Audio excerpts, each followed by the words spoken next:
Welcome to the Great Detectives of Old Time Radio. From Boise, Idaho, this is your host, Adam Graham. If you have a comment, email it to me, box13@greatdetectives.net. Follow us on Twitter at Radio Detectives and become one of our friends on Facebook, facebook.com/Radio Detectives. Do want to wish all of you in the United States a happy Memorial Day, and we do actually have a Memorial Day program over at the Amazing World of Radio. You can check that out, amazing.greatdetectives.net.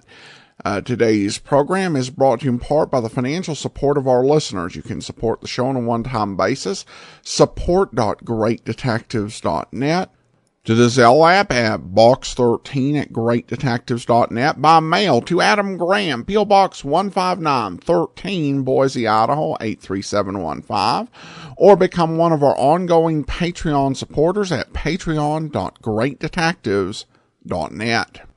We will be holding an online party to allow my wife to demonstrate and talk about the hair jewelry that she is selling. And that will be on June the 11th at 7 o'clock. And you can reach that from our Facebook page at facebook.com/Radio Detectives or going to ashira.greatdetectives.net.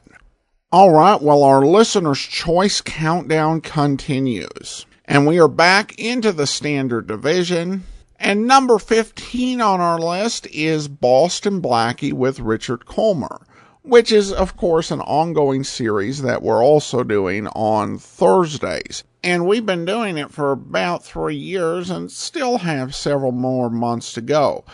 For today's episode, I went ahead and I chose something from our history because I wanted to, anytime a series that we've currently been doing comes up, to look for something good that's a little bit a ways away, so we're not playing something folks have heard recently. And we actually have an episode from December the 13th, 1945, and this one is called Murder at the Movies.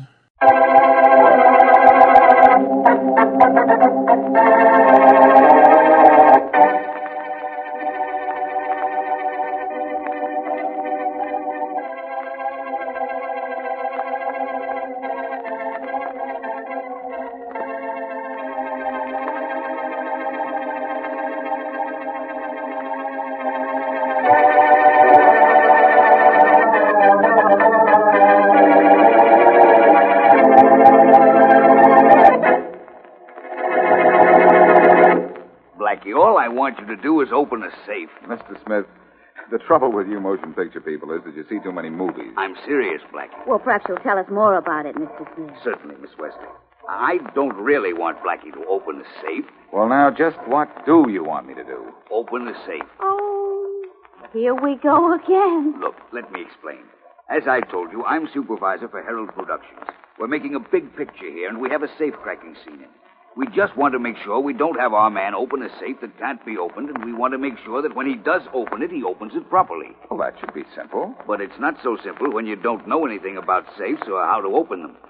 We'd like you to give us a little technical advice. I'm sorry, Mr. Smith, but giving advice is a little out of my line. Let me suggest it might be a good thing for you to do. Taking advice is a little out of Blackie's line, too. I asked for that, didn't I, Mary? Oh. Look, Blackie, we'll pay you for your services. Isn't this all a little silly? Of course not. We do this all the time. When we make a picture involving airplanes, we get a pilot for technical advisor. When we do a sea story, a seaman advises us. Yes, I think I've noticed a credit line for the technical advisor at the beginning of pictures. Mary, there's a credit line for everybody at the beginning of pictures. Oh, you know it. Look, Blackie, all you have to do is come down to the studio while we're making the safe-cracking scenes. How about it, Blackie? Oh, Blackie, I've always wanted to see him make a movie, please, huh? Oh, all right. Maybe a movie studio is the one place in the world I won't run into Inspector Faraday.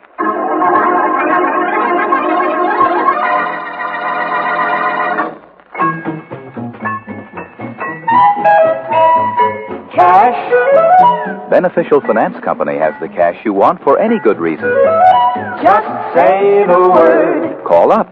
Tell us how much you want. and when you want it. You're the boss Yes, you're the boss. at Beneficial. Right now, you get ready cash at Beneficial. The instant way to clean up bills, buy the things you need, do the things you want. For service that's just a little friendlier and faster, come to Beneficial for ready cash. Cash, just say the word. When you want cash, for any good reason, just tell us how much you want and when you want it. You're the boss You're the boss. at Beneficial. Beneficial Finance Company. And now back to Dick Calmer as Boston Blackie. Enemy to those who make him an enemy. Friend to those who have no friend.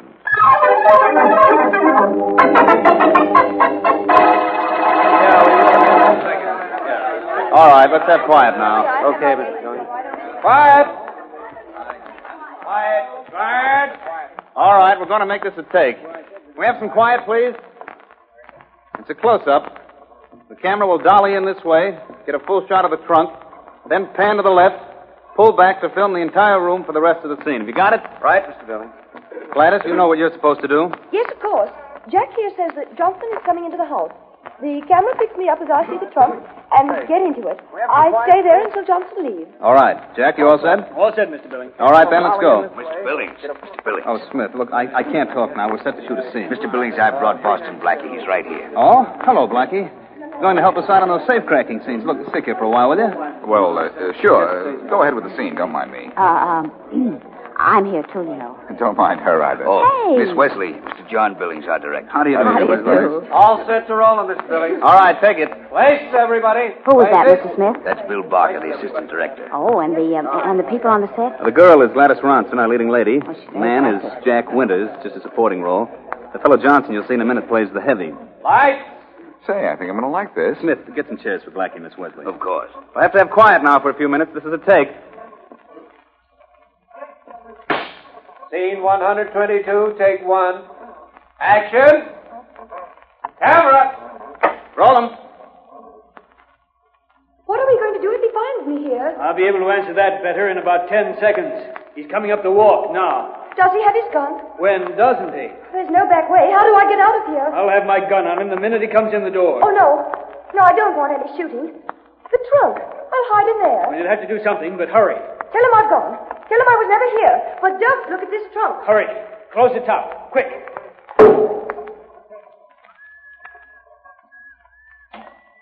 Oh, hello, Buck. Where is she? Well, if you'll hurry, you can catch her. She left for town about 5 minutes ago, walking. Yeah, that's good. I don't think she ought to go to town by herself, do you? Now that she can go with you, Buck. Yeah? See you later. All right, honey, you can get out of the trunk now. Honey, get out of the trunk. Gladys! Cut! Excuse me a minute, Blackie.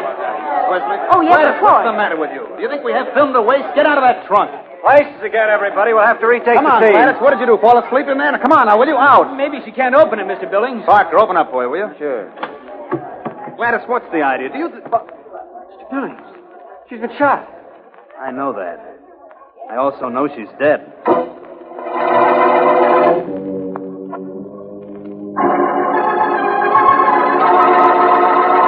All right, bring the trunk in here and set it down on the floor. What are you going to do with it, Blackie? Have a look at it, Mary.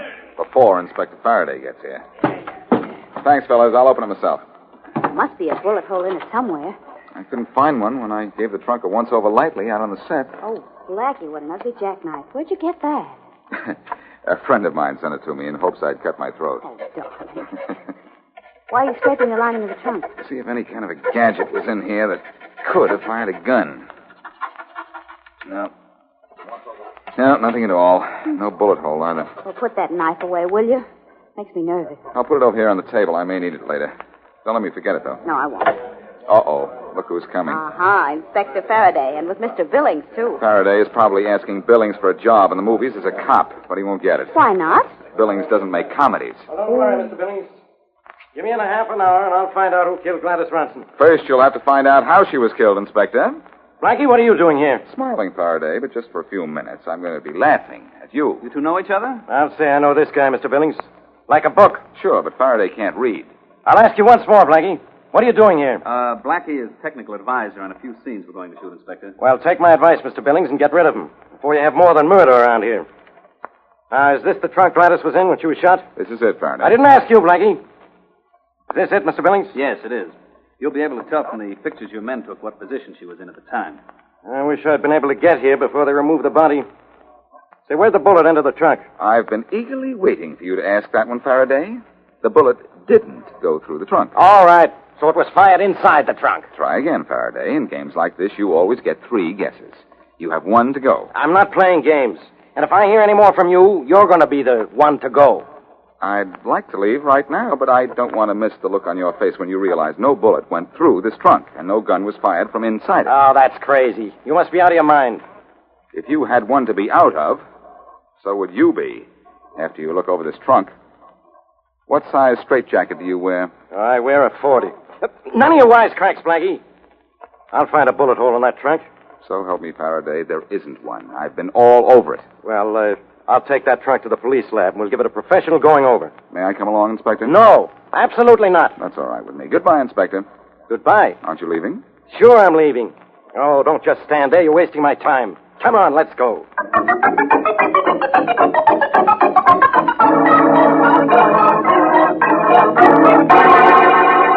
I don't get it. Just look at it, Blackie. We've got this trunk spread out all over the lab. We can't find a thing. After the way your experts tore it apart, Faraday, I doubt now if you'll find all the pieces. You were on the set, Blackie. Now, what happened? Well, they were shooting a scene in which Gladys Ronson had to hide in this trunk. She got in by herself? Jack, the only other person in the scene, was 18 and 20 feet away from her. She got in the trunk herself, bent over, and pulled the top down. Well? Then Barker, the assistant director, opened the trunk. She was dead. Oh, that's impossible. I know. Only it happened. How could it possibly happen? We found nothing inside the trunk that could have fired a bullet. And no bullet from the outside was fired into it. Well, maybe if you find out who killed her, you'll also find out how she was killed. Or is that too difficult for you, too? Oh, finding out who killed her is a cinch.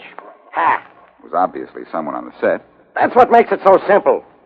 Look, I have a list of everyone who was there.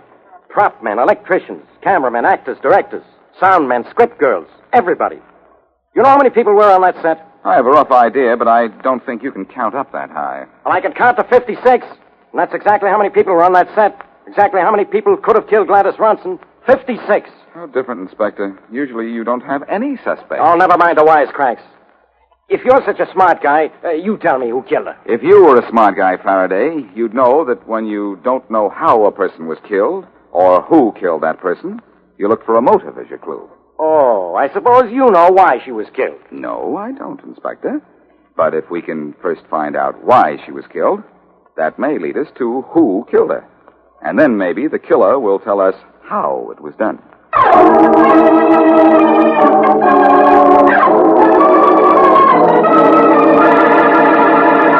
My poor, dear, darling husband should feel miserable today.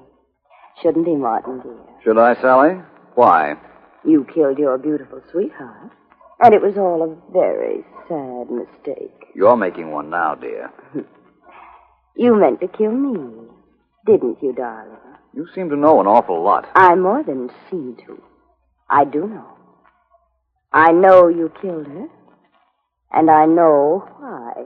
For a mere stand-in, you're rather an accomplished actress. Am I really? Perform like this for Billings, and maybe he'll see where the late Miss Ronson's stand-in can do the late Miss Ronson's roles. With Gladys dead, maybe you'll consider me for your next leading lady. Or, with Gladys dead, are you going to desert your millions of fans and retire from the screen? Get out of here. Now, is that the way to talk to a faithful wife? What's that got to do with you? There's a gun in my hand, darling. What do you want? Just to comfort you in your sorrow. With a few kind words. Make them very few. I could go to the police with what I know. You can't prove a thing. Maybe you can tell them you think I killed her and why, but they'll never be able to figure out how. I said I could go to the police, but I'm not going to, darling. Instead, you're going to pay. And pay plenty. I'll kill you first. You mean you'll kill me second, darling? But why bother to get me out of the way now? Gladys is dead. Maybe she'll have company. You won't kill me, darling. Because I've put everything I know in writing. And the police will find it very lively reading if I turn up dead.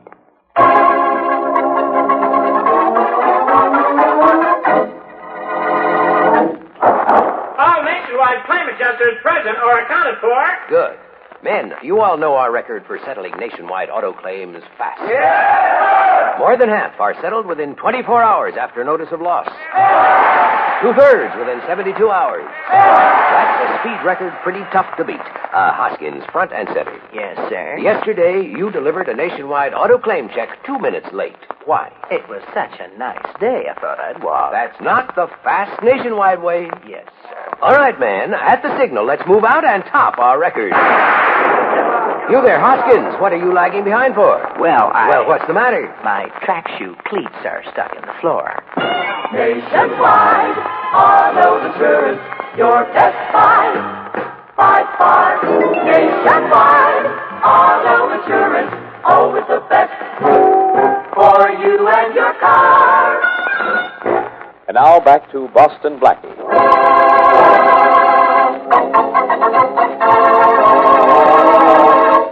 Present during the shooting of a movie scene, Blackie and Mary Wesley witness a baffling murder. Gladys Ronson, movie star, is shot to death inside a trunk, though no gun was in the trunk and no bullet passed through it. Police lab investigation finds no clue, and as we return to our story, Blackie, Mary, Faraday, and Mr. Billings, the director, are in the prop room searching for the murder gun. Well, Blackie, so far we've looked at about 400 guns. And 5 are the same caliber that killed Gladys Ronson. Yeah, it's a 6th, Inspector, and that's all we'll find. Why? Because that's the last one in the place. Well, can we tell if one of these guns fired the shot? Yes, we can, Mary. I'm sure none of these were used. The prop man wouldn't let a gun out without a signed requisition. People don't sign a requisition for murder, Mr. Billings. Can't we find that prop man? I'd like to talk to him. When we find him, I'll do the talking.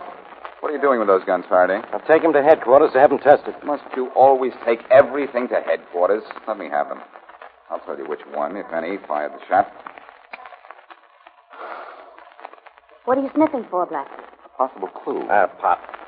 This gun hasn't been fired in months. Let's have another. This one has a silencer on it. So do 3 of the others, wise guy. Nope. Not this gun either. Let's see one of the others with a silencer. The gun the killer must have had with a silencer, all right. The shot wasn't heard. Here you are, Blackie. Thanks, Mary.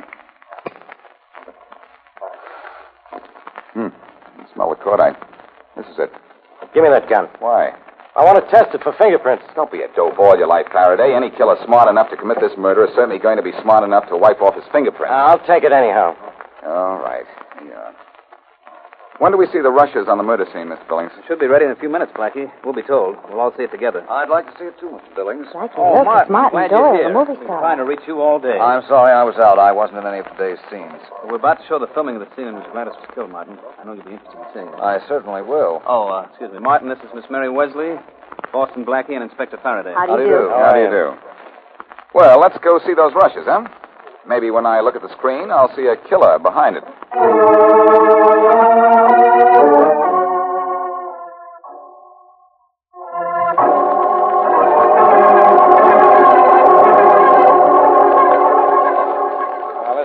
All right, gentlemen. We're ready to show the film anytime you're ready to see it. Well, turn out the lights, Billings, and let's go. Right away, Inspector. What's the matter, Faraday? Has the excitement of a free movie upset you? Oh, quiet, Blackie. You don't mind if I sit next to you, do you, Miss Wesley? Why, not at all, Mr. Doyle. This is the first time I've been to a movie with you, when you weren't on the screen. Everybody ready? Just a minute. Is everybody here? I think so. Let's see. There's Blackie, Miss Wesley, Martin Doyle. Jack Winters, who was in the scene with Miss Ronson when she was killed. Barker here, the assistant director. And you, Billings. I guess we're all here. Turn out the lights, will you, Barker? Yes, sir. All right, operator. Roll 'em. What are we going to do if he finds me here? I'll be able to answer that better in about 10 seconds. He's coming up the walk now. Does he have his gun? When doesn't he? There's no back way. How do I get out of here? I'll have my gun on him the minute he comes in the door. Oh, no. No, I don't want any shooting. The trunk. I'll hide in there. You'll have to do something, but hurry. Tell him I've gone. Tell him I was never here. But don't look at this trunk. Hurry, close the top, quick.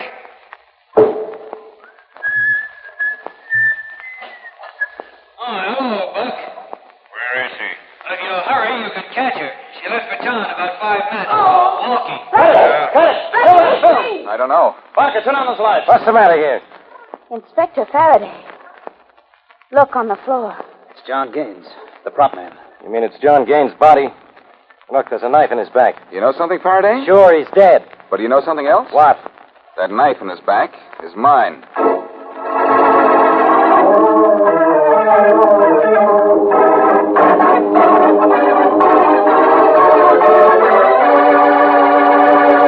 Here's the script of the movie we're making, Blackie.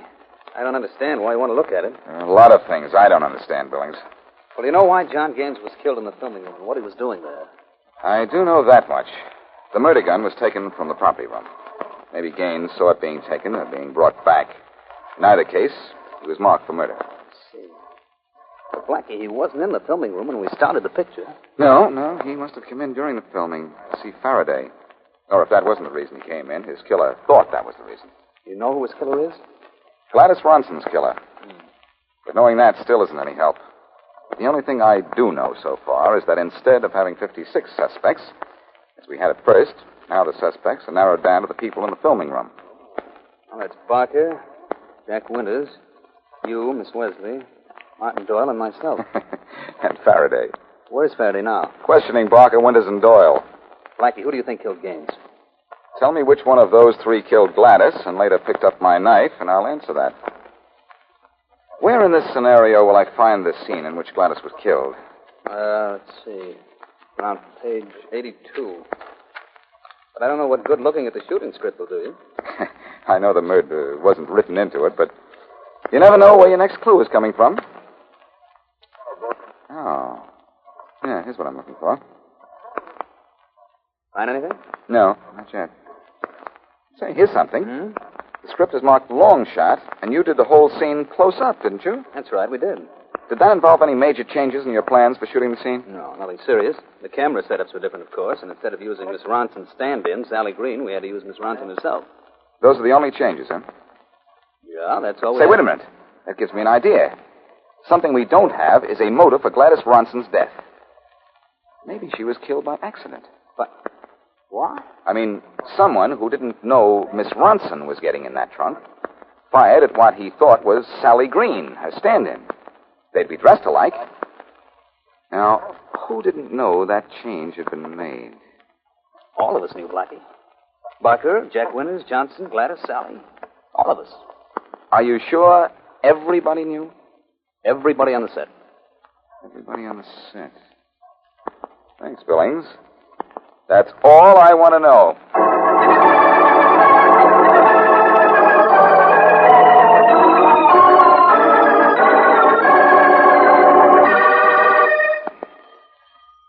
Come in. Is this Sally Green's apartment?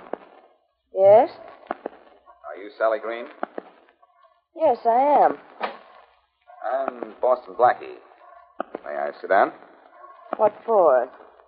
I talk better that way. What do you want? Maybe you'd better sit down, too, Miss Green. I have a little surprise for you.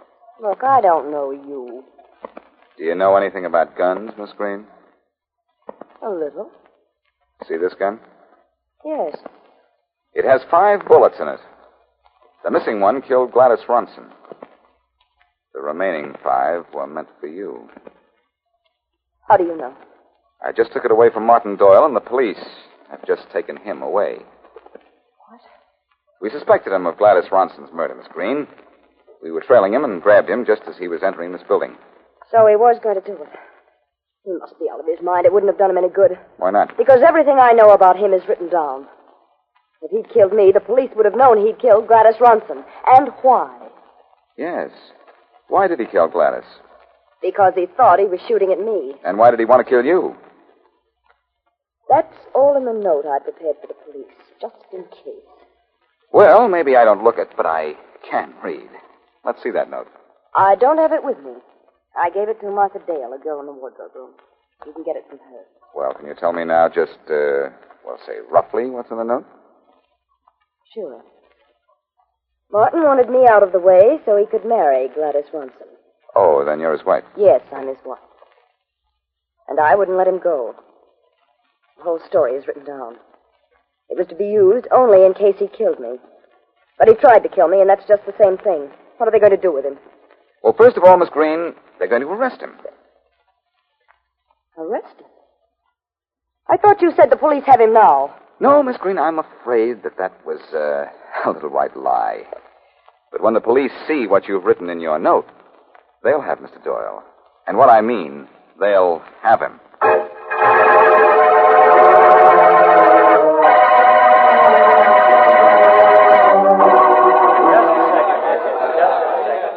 All right, let's have some quiet now. Quiet! All right, everyone. This is a take. Ready, Jack? Ready, Mr. Billings. Ready, Doyle? All set. All right, Barker. Let's make this good. Right, Mr. Billings. Places, everybody. Places. It's the take. Hello, Billings. Oh, hello, Blackie. Well, will you hold it? We're just about ready to shoot a scene. Scene 160, take one. Lights. Action. Camera. Roll 'em. I've got to hand it to you, pal. Don't hand it to me, Harry. Hand it to law and order, to the decency of human beings, who will not allow men to destroy for selfishness and greed. But it takes men like you to preserve the things we live by. Harry, I shall always fight for law, for the right of a man or woman to live life in his own way, by his own choosing. It's too bad there's no punishment worse than death for one who takes the life of another. Very corny speech, Doyle, but maybe we can give you what you want. Hey, what's going on here? Why did you walk in here? You've ruined the whole scene. Sorry, Billings, I just couldn't listen to this guy Doyle any longer. Blackie, what are you trying to do? Get into pictures? This is a picture you can get into, too, Faraday. And here's the birdie you can watch. What birdie? Doyle here. He's the one you want for the murder of Gladys Ronson and John Gaines. He doesn't know what he's talking about.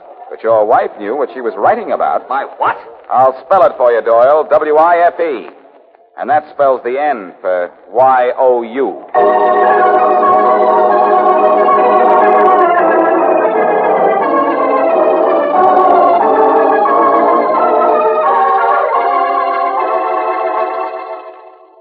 Well, Blackie, for once you didn't have to explain anything to Inspector Faraday, did you? No, Mary, even in the third grade they teach you to read. When Faraday saw that note Sally Green had written, he knew Martin Doyle was his man. Yeah, but I wish you'd explain something to me, though. I know what you mean. It was the one thing that I did have to explain to Faraday. How Gladys was killed without a gun being concealed inside the trunk or a bullet being fired through it. Could you explain it?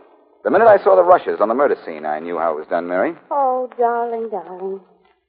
All right. How? I watched her get into the trunk. First, she sat down in it, then started to pull the top down over her. She closed it slowly at first, then suddenly let it drop. Dropped the rest of the way. Oh, I see what happened. She was shot before the trunk was closed. That's right. Doyle was some distance from the scene, armed with a pistol with a silencer. As Gladys started to close the trunk, he saw his chance, fired while she was letting down the top of the trunk.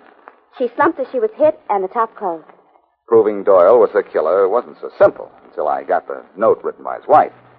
Doyle was making a movie in Technicolor, but he was caught by what his wife put down in black and white.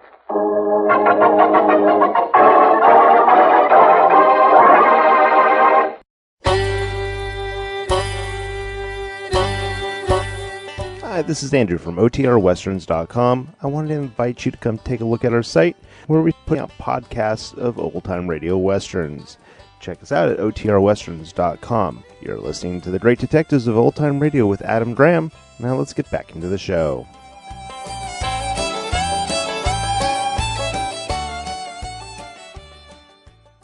Welcome back.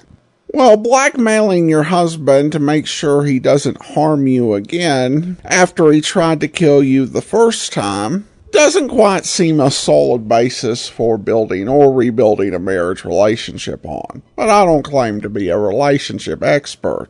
Overall, though, I enjoyed this episode, and I think it's about the third time I've heard it. And, yeah, pretty solid and interesting setup with a pretty nice conclusion. All right, well, now we turn to listener comments and feedback. Joe writes in regarding Philip Marlowe. This was good. I prefer Gerald more, but I like this story. As a result of listening to these old-time radio shows, Philip Marlowe specifically, I decided to actually read a Raymond Chandler book, The Long Goodbye. I haven't read any fiction books in years. I've been reading at lunch instead of playing on the internet, and it's been a great experience. I'm about 3/4 through and love the writing. I'm looking forward to my next book. These podcasts are fantastic. I can listen at work, in the car, even doing dishes. Thank you, Adam. Well, thank you so much, Joe. And I do like these old-time radio detective shows have had me read several books, and The Long Goodbye is certainly a good one. I will say that it's one of the three great Marlowe novels. I think The Big Sleep and Farewell, My Lovely would be the others. But yeah, thanks to Old Time Radio, I've read through all the Nero Wolfe books. I've read quite a few of the Michael Shane stories. And I even picked up a Crime and Peter Chambers novel. Well, it was just Peter Chambers, but at any rate, thanks so much for the comment. And then we have a couple from iTunes. And we have a new review from iPhone Aruni, who wrote one of the first reviews on the podcast. And he writes, I wrote my first review for this podcast 9 years ago. Adam is still at it, and I'm still listening. Super job. Well, great to hear you're still listening, and thanks for the review. Court Junkie Fan said, best podcast on the internet. I listen to The Great Detectives every night at work. I love the variety, although yours truly, Johnny Dollar, is my favorite. Thank you for doing what you do, Adam. Outstanding job. Well, thank you so much. I appreciate your comments, and thanks for the review. I also want to thank the host of the Dude and the Bro podcast for discussing The Great Detectives of Old Time Radio and giving it a recommendation there. Thank you so much. I was never quite sure who was the dude or who was the bro, but at any rate, thank you so much for listening and for sharing about the program. Now, I do want to thank our Patreon of the day. Thank you so much to Talia, who has been supporting us since September of last year, currently supporting us at the Master Detective level. Thank you so much for your support, Talia. And we will be back tomorrow with Let George Do It, and then next Monday, join us back here as we continue our Listener's Choice Countdown. In the meantime, send your comments to box13@greatdetectives.net. Follow us on Twitter at Radio Detectives and become one of our friends on Facebook. Facebook.com/Radio Detectives. From Boise, Idaho, this is your host, Adam Graham, signing off.